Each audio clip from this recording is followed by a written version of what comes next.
सुरुवातीचे 5 दिवस व्हिडिओ बघायला सांगितलं आणि जेव्हा क्लास घेतला फक्त 4 तासामध्ये 4 तासामध्ये कुठलाही टॉपिक द्या, कुठल्याही गोष्टीवरती तो एक्सप्लेन करू शकतो, तो इंग्रजी बोलू शकतो. एवढं एवढं त्याच्यामध्ये नॉलेज होतं, एवढं तो हुशार होता. पण इंग्रजी कुठंतरी मी बरोबर बोलेन का नाही, मी ग्रॅमॅटिकली चुकेन का, अशा गोष्टी त्याच्या मनामध्ये होत्या आणि त्या मनामध्ये होत्या त्या बाहेर काढत नव्हता. आणि त्या भीतीमुळे तो जेवढं त्याला नॉलेज होतं इंग्रजीबद्दल, ज्या गोष्टी माहिती होत्या तो दाबून ठेवत होता. त्याच्या अभ्यासामध्ये इंटरेस्ट सुद्धा येत नव्हते. काय वाचू मला समजत नाहीये, काय वाचू मी समजत नाही, मी कसं एक्सप्रेस करू माझा जो इंग्रजी, मला जी अडचण येत आहे. आणि जेव्हा इथं आला फक्त 4 तासामध्ये 4 दिवसामध्ये त्याचा प्रॉब्लेम सॉल्व्ह झाला. आणि तो स्वतः सांगेल की आता इंग्रजी जो भीती होती, जे इंग्रजीबद्दल जे मनामध्ये शंका होती की मी 30 दिवसामध्ये कसं बोलू शकेन, पण तो येणाऱ्या 5 दिवस 4 ते 5 तासामध्ये इंग्रजी बोलू शकतो. तो स्वतःला प्रेझेंट करू शकतो, मनातली कम्प्लिटली भीती जाऊ शकते. त्याचा एक मेसेज तुम्हाला सुद्धा तुमच्या लाईफमध्ये एक प्रेरणा मिळेल. सो अर्णव, तुम्हाला ह्या कोर्समध्ये आल्यानंतर तुम्हाला काय काय वाटलं, तुमच्यामध्ये काय काय फरक झाला हे तुम्ही सांगू शकता? तर पहिल्यांदा मला म्हणजे समजत होतं इंग्रजी, पण इतकं समजत नव्हतं. पण इथं आल्यावरती मला जे येत होतं इंग्लिश ते बोलल्यामुळं मला यायला लागलं बोलायला. आणि पहिल्यांदा मनामध्ये भीती होती, ती भीती दूर झाली आणि कॉन्फिडन्स वाढला. ओके. तर तुम्हाला वाटलेलं काय अवघ्या मी 4-5 तासामध्ये इंग्रजी बोलेन? नाही सर. ओके. आम्ही 30 दिवसाचा क्लास देतो तुम्हाला, पण 30 दिवस तरी खूपच लांब झाले. तुम्ही किती तासामध्ये इंग्रजी बोलायला शिकला? 4 तास. 4 तासामध्ये इंग्रजी बोलायला शिकला. आता कुठलाही टॉपिक दिल्यानंतर तुम्ही इंग्रजी बोलता का नाही? येस. ओके.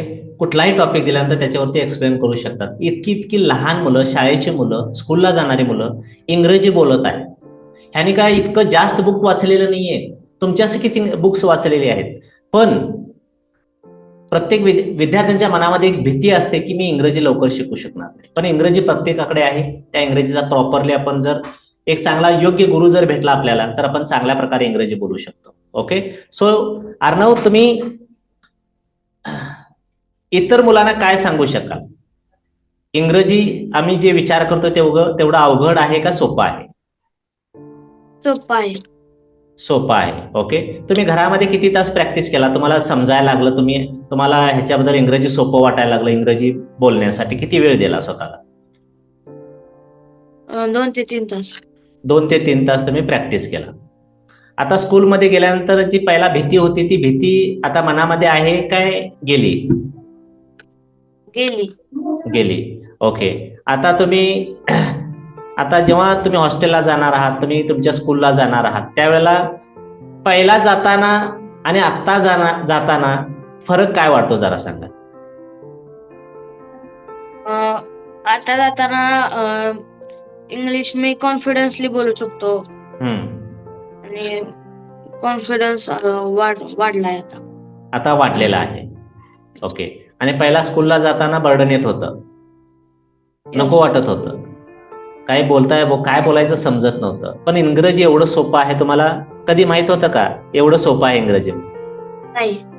ओके. असे किती विद्यार्थी आहेत की तुमच्यासारखे त्यांना इंग्रजी माहित असून सुद्धा इंग्रजी बोलू शकत नाही तुमच्या स्कूलमध्ये? बरेच आहेत. ओके.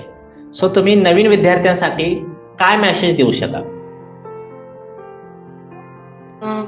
इंग्लिश आपल्याकडेच असतं, फक्त ते बोलल्याने बोलायला येतं. Yes, good. सो चालता बोलता इंग्रजी कोर्स प्रत्येक विद्यार्थ्यांनी जॉईन करायला पाहिजे का नको? पाहिजे. ओके. इथं कोणी पण बोलू शकतो का नाही? बोलू शकतो.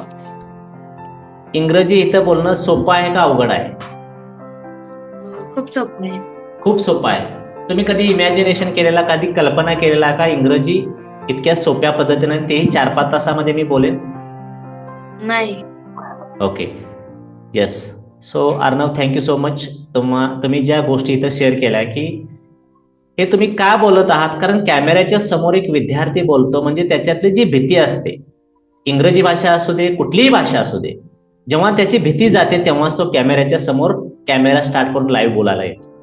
ओके, सो अशा माझ्या प्रत्येक विद्यार्थ्याला सांगायचं एकच आहे की इंग्रजी खूप सोपं आहे.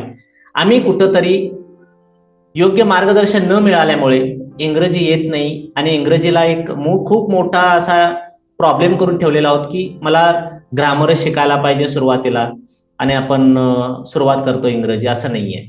अर्णव, तुम्ही विदाऊट ग्रामर इंग्रजी बोलायला शिकला का नाही? Yes sir. विदाऊट ग्रामर तुम्ही इंग्रजी बोलायला सुरुवात केली, बरोबर? येस.